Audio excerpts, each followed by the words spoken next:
పేషెంట్లుగా మీరు నా దగ్గరికి వస్తూ ఉంటారు కదా! వచ్చినప్పుడు మీరు ఏదైనా ప్రాబ్లమ్ ఫేస్ చేస్తే, మిగతా ఫ్యామిలీస్ అలాంటి ప్రాబ్లమ్ ఫేస్ చేయకూడదు అని తెలియజేయడం కోసమే నేనెప్పుడు బయటకొచ్చి మాట్లాడుతూ ఉంటా. ఓకే.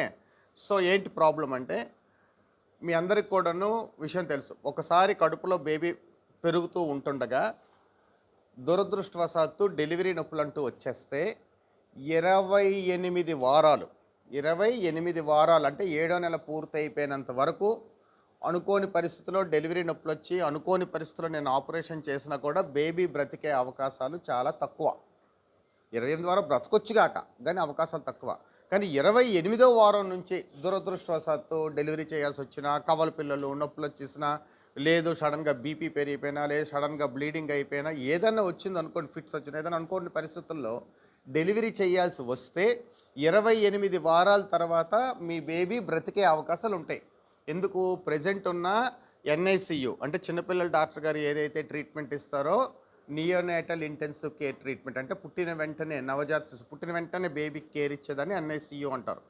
మన హాస్పిటల్లోనే కాదు, భారతదేశం మొత్తం మీద ఎక్కడైనా కూడా ఎన్ఐసీయూ ఫెసిలిటీస్‌లో నియోనేటాలజిస్టులు అంటే చిన్నపిల్లల డాక్టర్లు 28 వారాలు దాటిన బేబీలని ఇంచుమించుగా సురక్షితంగా వేరే ఇంకేది కారణాలు లేకపోతే బేబీ బ్రతికించేసి మీ చేతిలో పెట్టే అవకాశాలు ఉంటాయి. అయితే డాక్టర్‌గా ఇక్కడ చాలామంది 8వ నెల, 9వ నెల ఉన్న వాళ్ళు కూడా ఉంటూ ఉంటారు. మీ అందరికి కూడా నేను ఒకటే చెప్తూ ఉంటాను ఏంటంటే, ఉదయం 9 గంటల నుంచి సాయంకాలం 9 లోపల అంటే రాత్రి పడుకునే లోపల, బేబీ ఉదయం నుంచి సాయంకాలం లోపల కనీసం బేబీ 15 సార్లు కదలడం మీరు లెక్క పెట్టుకుంటూ ఉండండి అని చెప్తూ ఉంటాను. కొంతమందికి నార్మల్‌గా 30, 40 సార్లు, 50 సార్లు కూడా కదులుతూ ఉంటది. కదులుతుంది అని చెప్పి ఉదయం 9 నుంచి 10 లోపలే 30 సార్లు కదిలిపోయింది కదా అని లెక్క పెట్టుకోవడం మానేయకూడదు. ఉదయం 9 నుంచి రాత్రి 9 లోపల కనీసం 15 సార్లు మూవ్‌మెంట్స్ తెలుస్తూ ఉండాలి. అలాగని ఎక్కువ మూవ్‌మెంట్స్ ఉంటున్నప్పుడు ప్రతి గంటకి ఒకసారి అట్‌లీస్ట్ 3 మూవ్‌మెంట్స్ లెక్క పెట్టుకుంటూ ఉండాలి.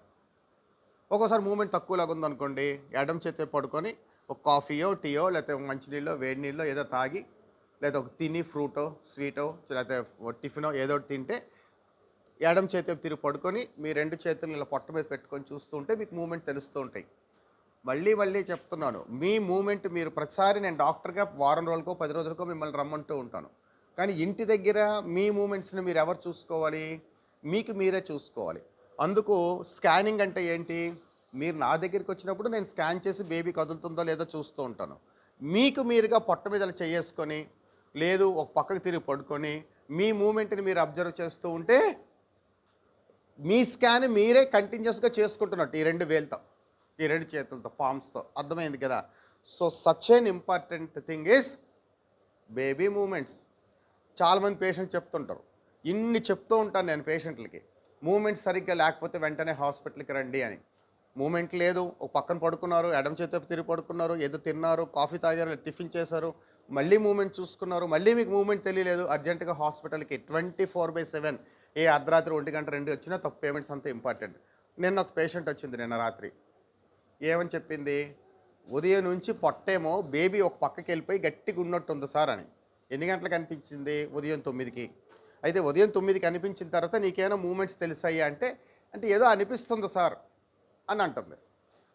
పేషెంట్ ఏమనుకుంటుంది? కదులుతుంది అనుకుంటుంది. అనిపిస్తుంది సార్ అని అంటే మిమ్మల్ని అడుగుతాను. ఇప్పుడు ఆ అమ్మాయి ఉంది. ఇప్పుడు 9వ నెల అనుకో. నీకు మూవ్‌మెంట్స్ తెలుస్తున్నాయి కదా! రోజు ఉన్న మూవ్‌మెంట్స్ మీద మూవ్‌మెంట్ తేడా తెలిసిందనుకో, ఏదో సమ్ డిఫరెన్స్ తెలుస్తుంది కదా! రోజు లేలేలా గోకుతున్నదో, తంతున్నదో తగులుతున్న బేబీ తాలూకా పార్ట్స్ ఇప్పుడు నీకు ముద్దలాగా అయిపోయి ఒక పక్కకెళ్ళిపోయి కదలట్లేదు గానీ, ఏదో తెలుస్తుంది సార్ అనుకోని మీరు ఎలా ఉండిపోగలరు ఇంట్లో? మీకు అర్థమవుతుందా? పోనీ అది ఆ ఒక్క రోజు నుంచి ఉందా? ఆ ముందర రోజు కూడాను అలాగే పొట్టకు పక్కకెళ్ళిపోయి గట్టిగా అయిపోయి ఉంది సార్. మూమెంట్ ఏదో ఉన్నాదేమో అనిపిస్తుంది తప్ప తెలియట్లేదు. అంటే అర్థం ఏంటి? నేను మీకింత గట్టిగా మీ చేతులు మీరు 2 వేసుకొని, మీ మూవ్‌మెంట్స్ మీరు చూసుకోండి. మీ స్కాన్ మీరే చేసుకున్నట్టులా చెప్తూ ఉంటాను ఇదే పాయింట్. పేషెంట్‌కి నేను ఓపీ చూస్తున్నప్పుడు కూడా నేను గాని, మేడం గారు అదే చెప్తూ ఉంటాం. మూవ్‌మెంట్స్ అని.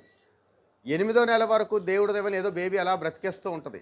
8వ నెల నుంచి డెలివరీ టైం అయ్యేసరికల్లా మీ చేతిలో బేబీ పెట్టడం అన్నది అది నా ఒక్కడి చేతిలోనే లేదు. పేషెంట్‌గా అంటే ప్రెగ్నెంట్ అమ్మాయిగా అది మీ చేతిలో కూడా ఉంది. అందుకు దయచేసి చెప్తున్నది ఏంటి అంటే మరొకసారి ప్రెగ్నెంట్ అమ్మాయి ఒక్కరితే మూవ్‌మెంట్స్ చూసుకోవడం కాకుండా ఆ అమ్మాయి ఎవరింట్లో ఉంది? వాళ్ళ అమ్మ వాళ్ళ ఇంట్లో ఉండుంటది. వాళ్ళ అమ్మ కూడా అడుగుతుండాలి, "అమ్మ మూవ్‌మెంట్ తెలుస్తుందా?" అని. వాళ్ళ హస్బెండు అడుగుతుండాలి, "మూవ్‌మెంట్స్ తెలుస్తున్నాయా?" అని. పక్కన ఆళ్ళ అమ్మమ్మ, నాన్నమ్మ, తాతయ్య మొత్తం ఎవరున్నా కూడా, "అమ్మ మూవ్‌మెంట్స్ తెలుస్తున్నాయా?" అమ్మ అన్నం తిన్నావా? అమ్మ టిఫిన్ తింటావా? అమ్మ మామిడి పండు తింటావా? కాదు. అమ్మ మూవ్‌మెంట్స్ తెలుస్తున్నాయా? అని మీరు అడుగుతూ స్టార్ట్ చేస్తే 8వ నెల నుంచి 10వ నెల వరకు డెఫినిట్‌గా మీ బేబీని మీ చేతిలో నేను పెట్టగలను. సో, దయచేసి మళ్ళీ మళ్ళీ చెప్తున్నాను. మూవ్‌మెంట్స్ డాక్టర్ గారు చెప్పినప్పుడు దాన్ని లైట్ తీసుకోవద్దు. That is the only one thing ఒక ప్రెగ్నెంట్ అమ్మాయి ఫాలో అవ్వాల్సింది. అప్పుడే మీరు డెలివరీ టైంకి మీ బేబీని మీరు హెల్తీగా మీ ఇంటికి తీసుకెళ్ళగలరు. సో, అందరూ ఈ విషయాన్ని ఫాలో అవ్వండి.